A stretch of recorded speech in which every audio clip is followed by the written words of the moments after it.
Hello friends, welcome to unit 4 development of cooperative in Uttar Pradesh कि हमारा cooperative जो है वो कैसे क्रोनोलॉजिकली कैसे हायरार्किकली हम लोग का उत्तर प्रदेश में डेवलप हुआ है।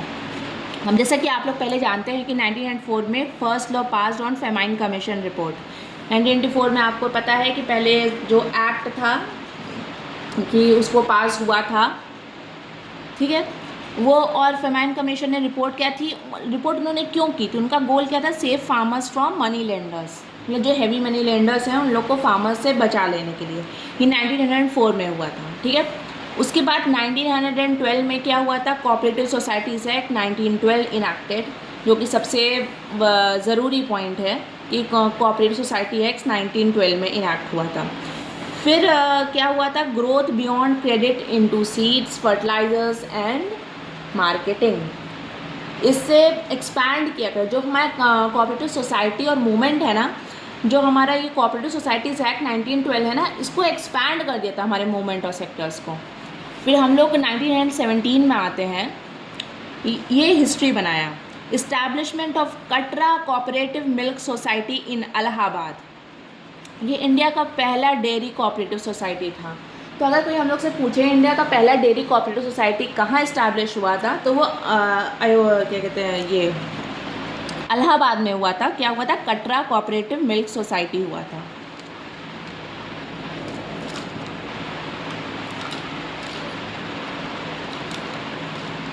ठीक है।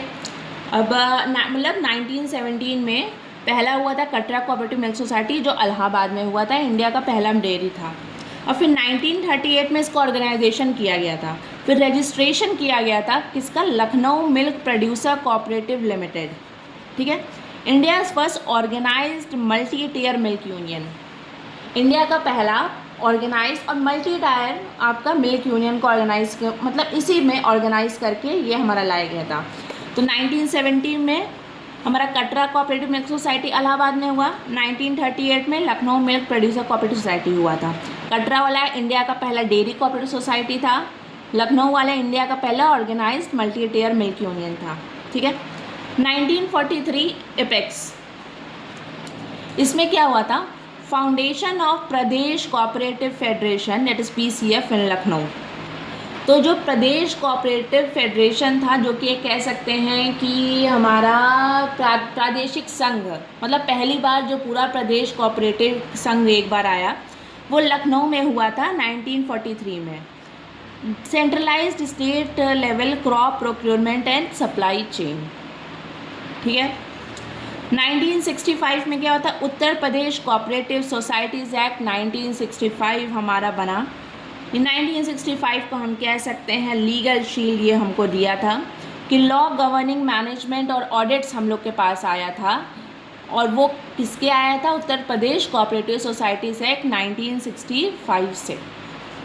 फिर उसके बाद 1971 में क्या हुआ था, ऑपरेशन फ्लड लॉन्च किया गया था। वो यूपी में भी किया गया था और भी जगह किया गया था इंडिया में। Implemented 3 tier Anand model for dairy, okay. अब 2023 से प्रेजेंट तक में national wide 100% computerisation of PACS हो गया था। PACS क्या होता है, primary agriculture credit society, modern digital ledgers to ensure transparency and direct loans. मतलब जो पुअर फार्मर्स हैं, उसमें जो मनी लेंडर्स हैं, कुछ भी ना बोलें, एक प्रॉपर डायरी कंप्यूटराइजेशन किया गया ताकि सबसे बचा सकें। तो एक बार रिवाइज कर लेते हैं। ये बस इतना हायर किया है मैंने, इसको बहुत छोटे पॉइंट्स में तोड़ दिया है। अपार्ट फ्रॉम दिस कुछ नहीं आ सकता है, क्योंकि मैंने सारे पॉइंट्स लिख दिए हैं। हाँ, अगर बहुत ज़्यादा डीप करना है तो वो भी हम एक सेशन इसका ले लेंगे। तो पहला पॉइंट क्या था, जो 1904 में फेमाइन कमीशन जो है उसने रिपोर्ट की, पास की थी कोऑपरेटिव सोसाइटीज़ की। 1912 में हमारा सोसाइटीज़ एक्ट हमारा फॉर्म हुआ था। 17 में Katra cooperative milk society Allahabad में फॉर्म हुआ, जो इंडिया का पहला डेयरी कोऑपरेटिव सोसाइटी था। 1938 में registration of Lucknow milk producer cooperative union हुआ, जो कि इंडिया का पहला मल्टी टियर मिल्क यूनियन था। 1943 में प्रदेश कोऑपरेटिव फेडरेशन PCF लखनऊ में हुआ था, ठीक है।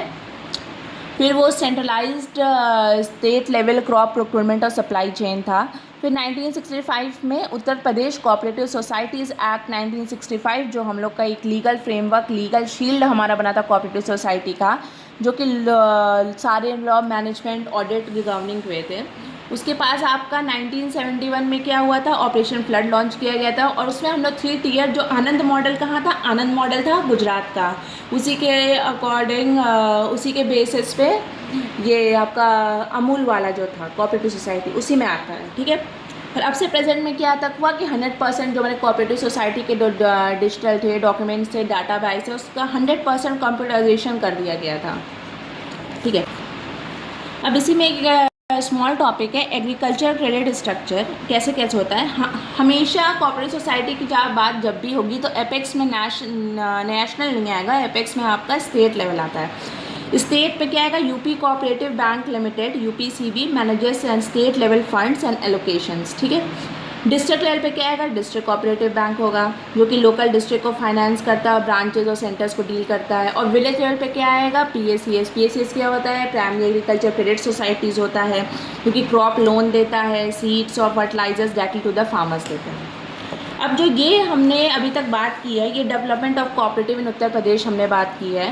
मैंने बहुत ही इसको, मतलब कहते हैं ना कि मैं यार बहुत खोज के, बहुत एक सिंक तरीके में बना रही हूँ, ताकि जो लोग ने कभी पढ़ा भी नहीं है कोऑपरेटिव सोसाइटी, वो लोग बहुत इजी से इसको अंदर ले पाएँ और बहुत अच्छे से रिकॉल कर पाएँ। नहीं तो अगर जो टॉपिक बाद में डीप में पढ़नी होगी, फिर उसको हम लोग डीप में भी पढ़ लेंगे। अभी हम लोग आराम से पॉइंट बाई पॉइंट कहते हैं, मतलब किस में कितना पढ़ना है, बस इतने पढ़ रहा है। फिर इसके रिगार्डिंग आपको कोई डाउट होगा, कोई क्वेश्चंस होगा, प्लीज़ कमेंट करिए के बताइएगा। और जो इसके नोट्स हैं उसको हम आपके नीचे डिस्क्रिप्शन में अटैच कर देंगे, आप लोग वहाँ से डाउनलोड कर लीजिएगा, ठीक है। Thank you.